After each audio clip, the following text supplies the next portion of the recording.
Hi everyone, and welcome to today's General Hospital recap. As always, don't forget to subscribe so you don't miss any of our videos or recaps. Isn't that right, E-Cat? Yes. I'll just stay there, sweetheart. You're fine. She needs to, just can't keep a good cat down. So let's get right to it. The winner last week for plot twist of the week was the Hayden and Liz Secret Sisters connection, right? With an honorable mention for Valentine. And let's get right to today's recap. At the Metro Court, Christina and Parker kiss. Sunny sees and is confused. So Christina asks if she can come to Parker's conference, and Parker's like, well, the attendee list is cut off, so no. So Christina, she isn't holding back, and she asks if she's mad at her for what she did back at the college, and Parker accepts her apology, and so she's hesitant to move forward because of how they started, and I'm like, that's a smart decision. E-Cat almost took down this whole operation. Rule number 1 for having cats and making videos: make sure your tripod legs are all locked, because I sure didn't, and this one almost ruined your video. We almost had to do a reshoot. Alright. Okay, so yeah, Parker making the smart decisions here, but you know, that doesn't last for long. So Christina wants Parker to leave the door open for her, not literally, a figurative door to their relationship. And Christina's going to stay in the hotel room while Parker's gone, so she doesn't run into anyone she knows and has to explain herself, which is a good sign for the relationship you're in. And now her and Parker are like both super into this, right? So Parker leaves, and there's a knock at the door, and it's Sunny, ruh-roh. So she says, oh, this is a friend's room, and I came for breakfast, which is why there's room service here. I just got here for breakfast, definitely came here this morning for breakfast. And she's like, but I have to go to work now, so I'm gonna go. And Sunny's like, nah, we need to talk. So he says he saw her kissing a woman, and you know, he knows all about kissing women. He is like the Port Charles expert at the moment. So Sunny asks who she is, and he asks if this is the secret that she's been keeping all this time. So Christina does give her name, Parker Forsyth, and he's like, the professor, and then he considers what this all means. So he asks why she didn't tell him, and she says she was afraid, and he's like, well, what did you think was gonna happen? And he says that, you know, he's her father and he loves her no matter what. And she's like, I like Aaron and Parker, and she still doesn't know specifically if she likes, you know, if it's just Parker or women in general. I can't get my hair out of this ponytail, but whatever. And then a little bit too much TMI about what a great night she had last night, which, you know, to each their own, but that's kind of information I would not be comfortable sharing with a parent. So she doesn't know if she's gay. And right now, Sunny, he's not, I don't know, he doesn't seem to, that's not the point that he's really focused on. It's more the professor stuff, you know? So at the hospital, Hayden and Naomi were subpoenaed, and they have to go to the city to testify. And by the city, I mean New York City. And when you live in the tri-state area, or in New Jersey, like, the city means New York City. But I realize it doesn't mean that for everyone. Something I've gotten to know when I talk to people from different areas. Anyway, little insight into me. So Hayden asks what caused her panic attack, and that she doesn't really get an answer. And out in the main part of the hospital, Dr. Finn has a patient to consult on because they went out of the country, and he says he's going out of town for a few days, so he'll, like, you know, relay his findings. And Elizabeth comes into Naomi's room, and Naomi is very pleasant towards her. Hayden isn't, as you can imagine. And then Franco comes in. Oh, Hayden leaves, by the way. And he asks Elizabeth if they're really going on a date tonight or if he imagined it. And I was like, that you've opened the door to, oh, what? I didn't say anything. You must have imagined it. Like, why even suggest that? So she says she did, but it was a mistake, and, you know, she doesn't want to have this conversation in front of Naomi. And then he's sad and goes to leave, but he still wants her to take the buddy. And she's like, I appreciate it, but I won't be taking anything from Heather Weber. And that causes Naomi to have a bit of a reaction. So she says she will go out with him tonight. She's now changed her mind again. And that makes Franco super happy because she's probably the one woman that Heather wouldn't murder. Haha, that's a goal. So Elizabeth asked Naomi if Franco said something to upset her because Elizabeth's like checking her heart rate and like it's obviously elevated and now it's going down. Yeah, Etsy, I know my favorite shops have been busy. I've been busy and I'm one of my own favorite shops. Sorry, a notification just came up. I realize you can't see that, but I can. Anyway, she says that she and Hayden were subpoenaed this morning, and she has had several friends who were avid collectors of Franco's works, and she recognized him, and his work was always a little too dark for her, and it was rumored that he was a serial killer. And Elizabeth's like, she says that he's not the same person anymore, and I'm like, yeah, quite literally. Yep, literally not the same person anymore. So she says that she believes if someone acknowledges their past and their faults and they're willing to change, then they deserve a second chance, which is super compassionate, but also super understandable when you realize that she's someone who has needed multiple second chances.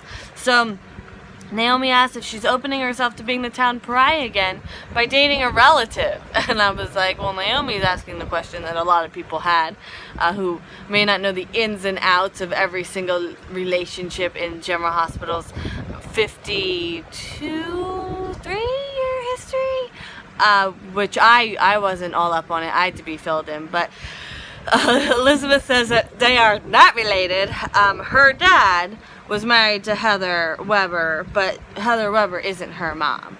And she says that Heather's dangerous, like not in a sexy, like, ooh way, in like a crazy, she's locked up way.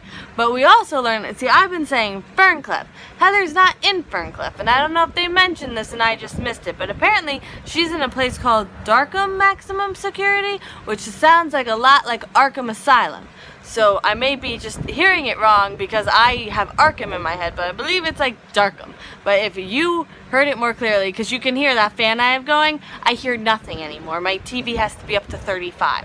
So if you heard it more clearly, let me know, because I cannot rely on these ears. I heard Fior instead of Theo. Yeah. Exactly.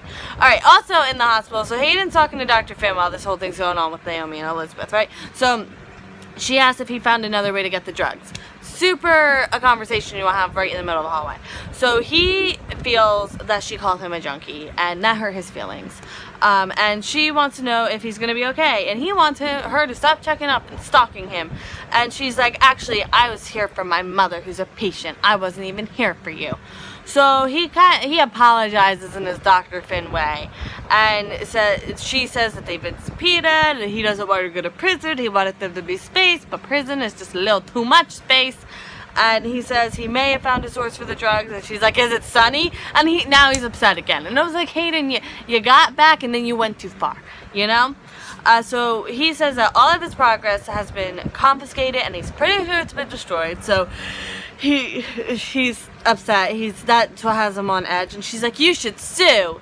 And he's like, whether I sue or not doesn't undestroy the files, you know?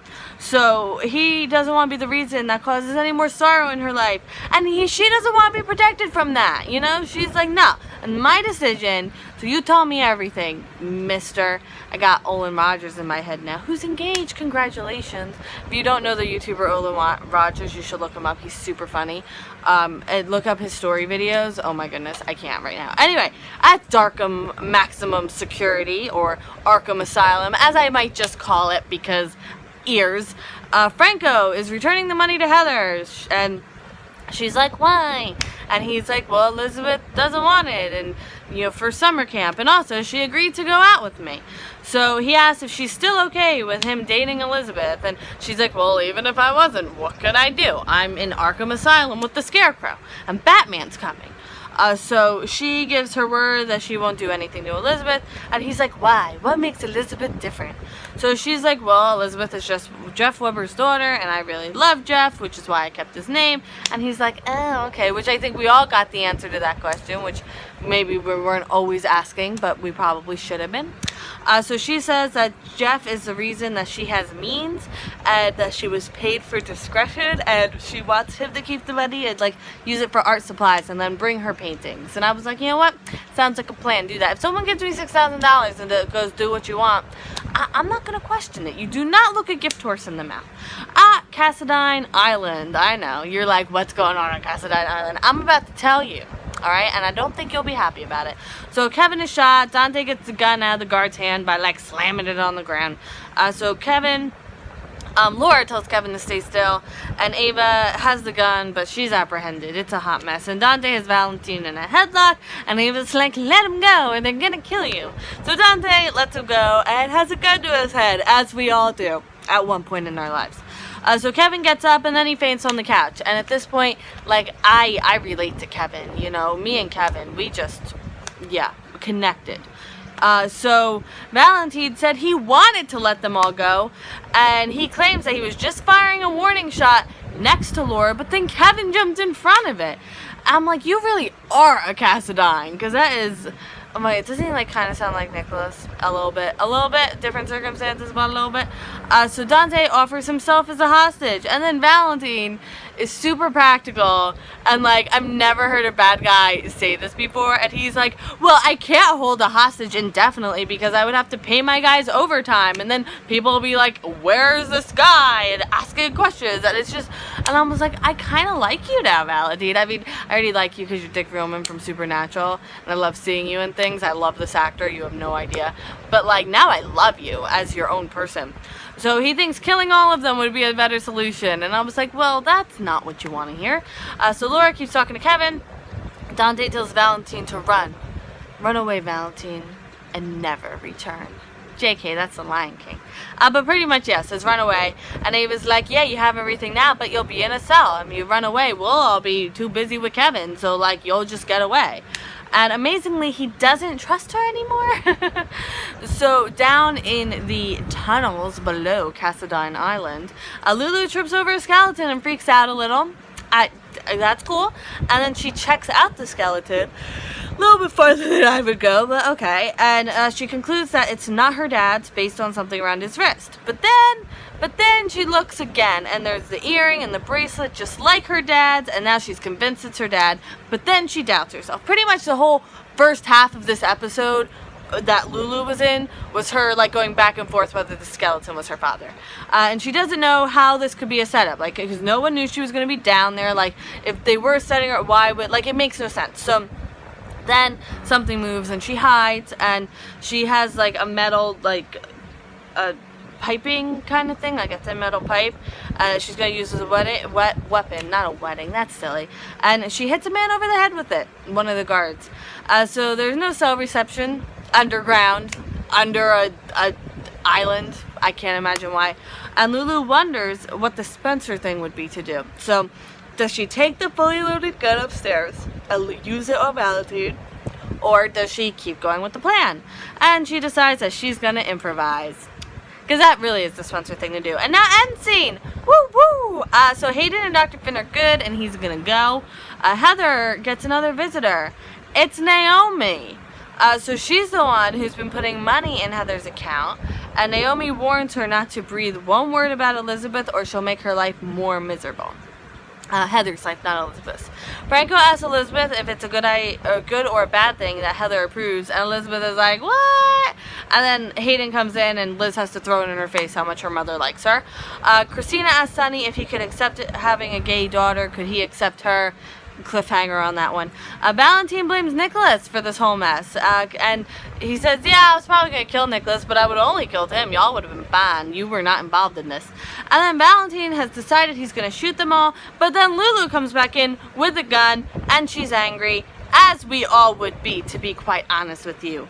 And that is it for today's General Hospital recap. So keep in mind for this week, I know it's a little early, but stuff like you maybe want to vote for. We got Character of the Week, Villain of the Week, we just did Plot Twist of the Week. Someone had Kiss of the Week suggested. I couldn't think of the word suggested. Kiss of the Week. So stuff, keep thinking of stuff. I'm making a list. And this Saturday is going to be E-Catter so I have to get moving on that. So thank you so much for watching, and I will see you tomorrow on time for more General Hospital. I hope you have a great day. Bye.